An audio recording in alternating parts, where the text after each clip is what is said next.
That's not an attack to just stop the Oscars. That's an attack to end me. But the past is relevant with you with underage girls. Absolutely no, it's not. Fair. I think I'm we sorry. can always hold our I'm sorry. You're also putting a hierarchy over who can be offended. Now I'm offended. The story that was being told about me won, even though it wasn't true. That's not activism. That's not bringing about change. This is not me. I'm fighting for my life. If someone somewhere in the world will find what you say offensive, so what? Who cares? Someone tweets a little joke that's misunderstood and their life is ruined and they get fired from their job. That's awful. So I wanted to start this documentary by defining the term cancel culture.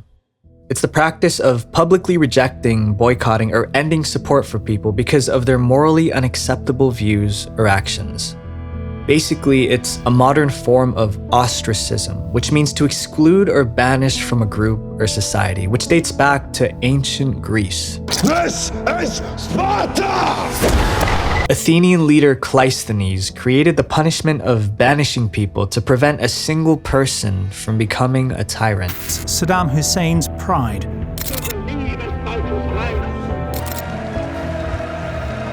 Joseph Stalin dominated the Soviet Union.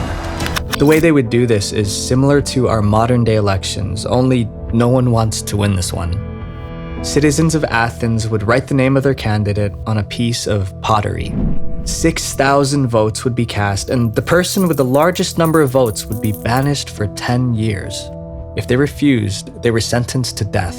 But here's the kicker. When they came back after their time was served, it was as if nothing ever happened.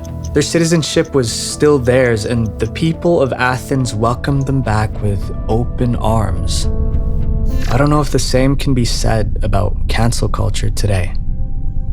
Now, the term cancel culture is everywhere. Cancel culture. Cancel culture. Cancel culture. Cancel culture. cancel culture. Cancel culture. Cancel culture. It first started roughly around 2017 after the idea of canceling celebrities for problematic behavior became popular. Merriam-Webster correlated the rise of cancel culture with the Me Too movement. Hi, my name's Tarana Berg, and I'm the founder of the Me Too movement. Thousands of women are using 2 words on social media to identify themselves as survivors of sexual harassment and assault. This is global. Then, it gained more steam. Google Trends show that there was almost no search for the phrase cancel culture until 2018. Soon after, celebrities including Taylor Swift and Kanye West were being canceled. Writer Jonah Bromwich explained that almost everyone worth knowing has been canceled by someone.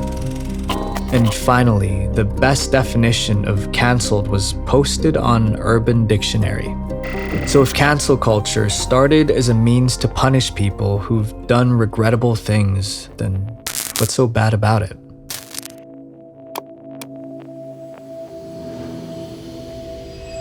A young boy, R. Kelly, is accused of abusing anti-Kelly rallies outside of Sony Music headquarters in New York. Comedian and actor Kevin Hart is stepping down from his duties. I have made the choice to step down from hosting this year's Oscars. And apologize for your tweets of old. We're going to have to move on and find another host. This is not me. I'm fighting for my life. There are 2 cases I want to bring up.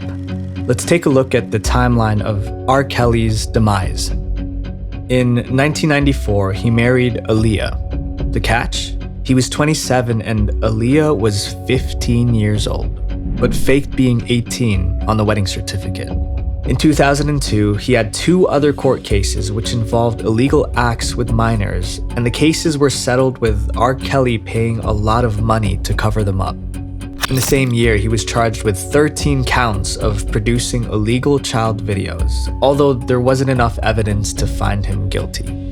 Gloria Allred, the lawyer who represented several of his victims, explained that of all the predators I have pursued, R. Kelly is the worst. Finally, in 2018, R. Kelly was canceled. #mute R. Kelly. Now let's take a look at the second case. What's up, man? How you doing, Kev? How are you, big guy? What's up, fam? All right, Kev, you're the man.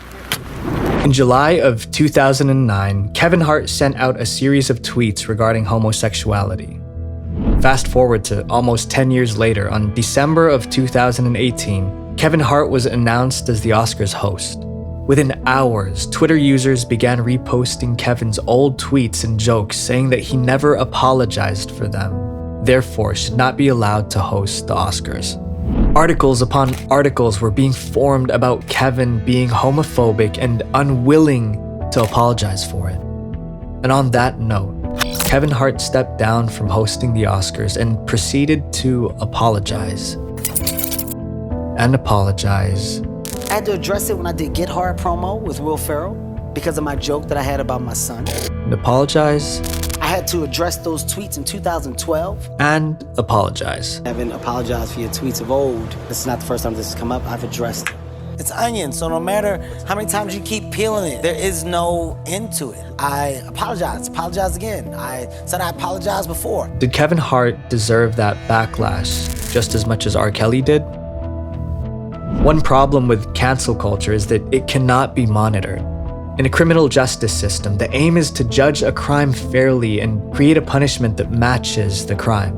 And while it's not perfect, when you compare that to cancel culture, I think the point is clear.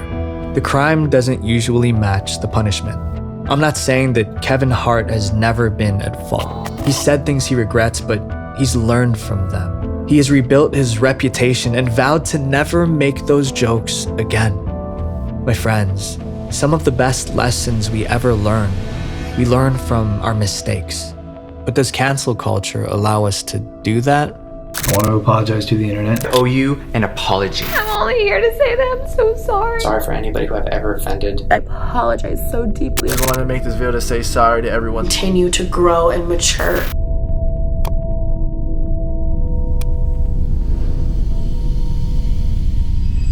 Who are they to tell me what I can and can't do? I mean, we're better to hear different ideas and argue. As the cultural shift toward political correctness has swept through our society, the expectation for us now is to be socially aware. People broadcast their every thought and we hold people accountable for what they say online, but it doesn't really work that way. The main issue with cancel culture is that it does not allow people to learn from their mistakes. Individuals are more often than not shunned and no longer supported, no matter the apology. But as humans, we need to make mistakes to grow. In a recent study, Gabriela Stoya looked at math classrooms to consider the impact of mistake-friendly versus mistake-unfriendly environments. They found that when students perceived their classroom as accepting of mistakes, they worked harder. But in a mistake-unfriendly environment, they just felt fear. I think we can all agree that if someone does something unacceptable, they should be held accountable. But at this point, there's a fine line between accountability and bullying. What's disturbing about canceling is that it allows people to hide behind a screen and openly humiliate a person with the support of thousands or sometimes even millions. A 12-year-old classmate jumped to her death a month ago. A sheriff in Florida has arrested 2 girls ages 12 and 14 on felony charges of aggravated stalking in a case of cyberbullying. Here's the summarized definition of cyberbullying according to stopbullying.gov. It takes place over digital devices and can occur on social media and forums. It includes posting harmful or false content about someone causing humiliation. If you ask me, that sounds pretty close to canceling. When people say, I hope you die, somebody should kill your family, it is online bullying. Bullying is an emotional response, not a logical one. When you're angry, you post these hurtful things and encourage others to take action on it too. It violates the principle that our justice system is built upon, innocent until proven guilty.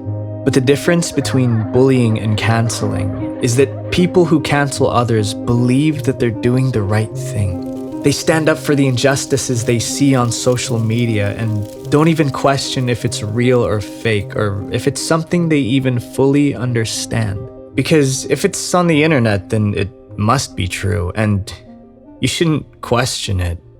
Right? Fake news, we live in a fake world, points out. You are fake news. Misinformation. Misinformation. Fake news. Fake news.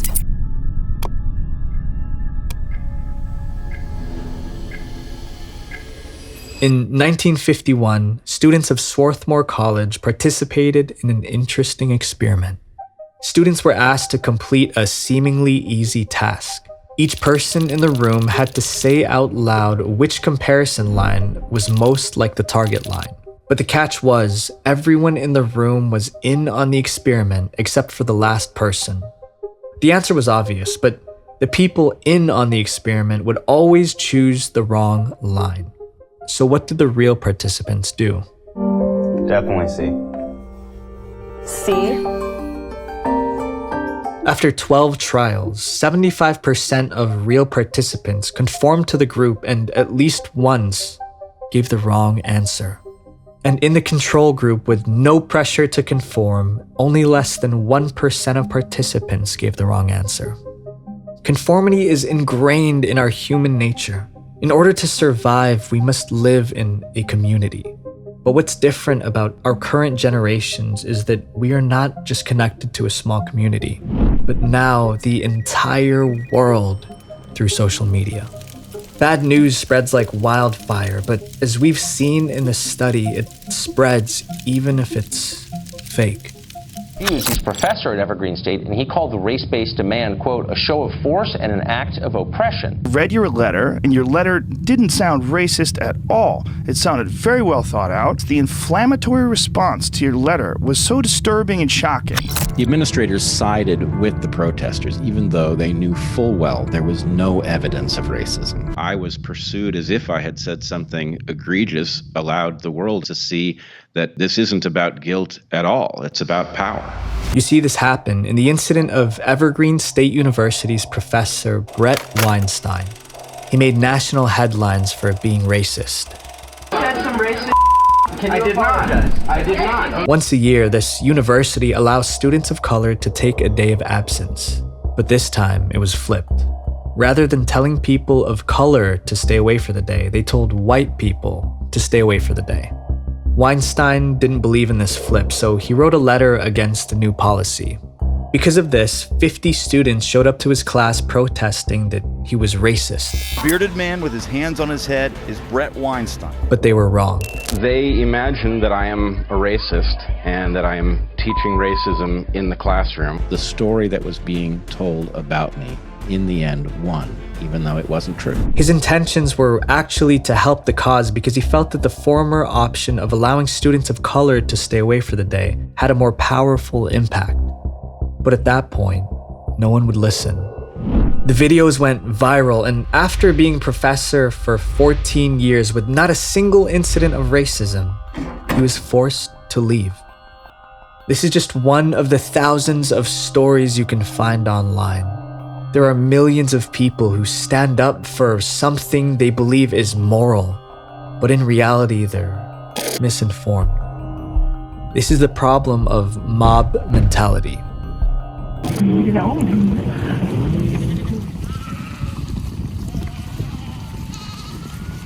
When animals in herds are in a dangerous situation, they band closely together in a group.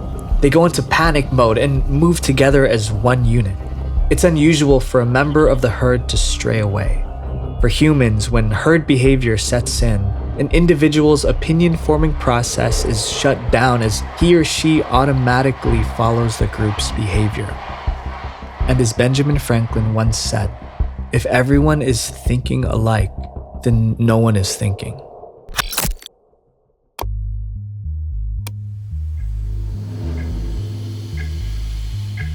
Someone, somewhere in the world, will find what you say offensive. So what? Who cares? And when someone tweets a little joke that's misunderstood and their life is ruined and they get fired from their job, that's awful. I have no interest in gender or race or anything like that, but everyone else is kind of calculating, is this the exact right mix? To me, it's anti-comedy. Times are changing, and with it, comedy as well. The limit that someone can joke about is becoming more restricting. Comedy, whether that be stand-up or a Netflix special, requires freedom and flexibility. A comedian has two jobs: telling fantastic jokes and filling the audience with joy. If they worry about every little detail of a joke they make, they'll fail to be genuine. One of the best parts of stand-up is its improvisation. Hello! Believe we I'm your waiter. My last name's Ryan. What took you so long? Don't you understand? We need some food at the table fast! No! And the beauty of improv gets taken away if people feel that they're walking on eggshells. When we take a step back and see the bigger picture, our entire generation is changing. Generation Z, those ages 9 to 24, represent 1 in 5 US residents. But there's a subsection of Generation Z that's one of the most powerful and influential groups today. They're called iGen. So what makes iGen so powerful? Well, iGen stands for Internet Generation. What do you think about people who have anxiety and panic attacks? Oh, you have anxiety and panic attacks? Like anything else, the more you go through it, the easier it tends to become. Keep putting your next foot in front of, your feet forward. That's life, That's usually how it goes. You can't expect everybody to just completely understand it, and I don't either. Acknowledging that is the most important thing. Encouraging these people that you care about to actually seek proper help, seek real treatment, is something that I would promote for anyone. They, along with young millennials, are the most organized groups on social media. They have the potential to disrupt political and social processes, and even have the ability to move the stock market.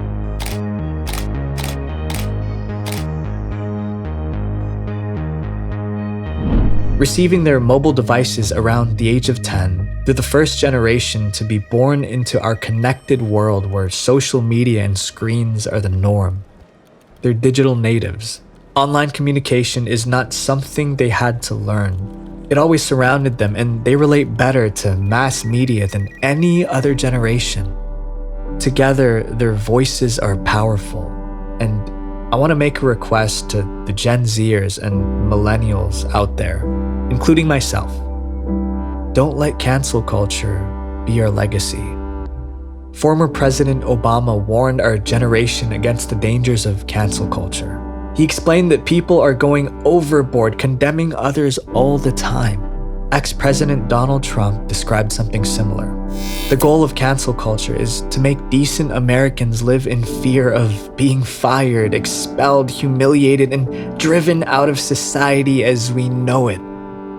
If we want to do good for our generation, let's not start with bullying, but rather with a conversation. To hold people accountable for their actions, but not push them to the brink of ending their own lives for mistakes they have already learned from.